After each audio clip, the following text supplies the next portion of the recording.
زندگی کو پرسکون بنانے کا بہت آسان نسخہ شکر ہے۔ ایک صحابی نے کہا کہ یا رسول اللہ انی ارید ان اکون اغنی الناس، میں یہ چاہتا ہوں کہ دنیا میں سب سے زیادہ مالدار میں بن جاؤں، میرے پاس مال سب سے زیادہ دنیا کا امیر ترین آدمی میں بن جاؤں۔ لیکن صحابہ نے ہمارے لیے نسخے پوچھے، ورنہ ان کو تو ان چیزوں کی ضرورت نہیں تھی۔ حضور صلی اللہ علیہ وسلم نے فرمایا کن قانعا، قناعت اختیار کر لو، جو اللہ نے دیا ہے بہت ہے، یہ بہت زیادہ اللہ پاک نے دیا، ہم تو اس قابل ہی نہیں تھے۔ یہ نسخہ ہے نعمتیں بڑھانے کا۔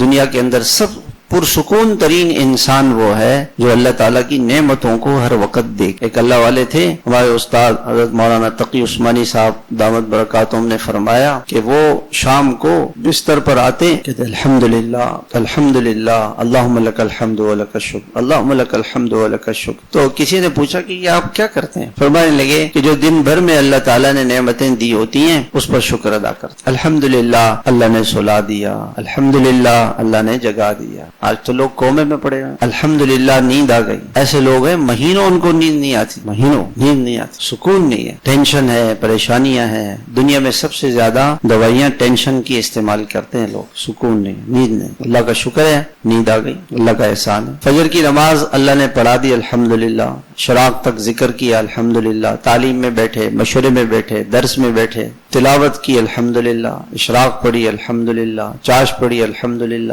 ناشتہ کیا الحمدللہ، پاؤں پہ چل کے مسجد گئے، پاؤں پہ چل کے گھر آئے الحمدللہ۔ میں حیران ہوتا ہوں، جانور سے گھاس کھاتا ہے، گھاس پتے، بس یہی ان کی غذا ہے، نہ بریانی کا اسے پتا، نہ قورمے کا پتا، نہ قیمے کا پتا، نہ کسی اور چیز کا پتا اس بیچارے کو۔ اس گھاس کو آپ کھائیں تو اس کا مزہ بھی نہیں۔ اللہ پاک ہمیں کتنے مزوں کی چیزیں کھلاتے ہیں اور ہم پھر اللہ تعالیٰ کی ناشکری کہ ہمارے پاس کچھ بھی نہیں۔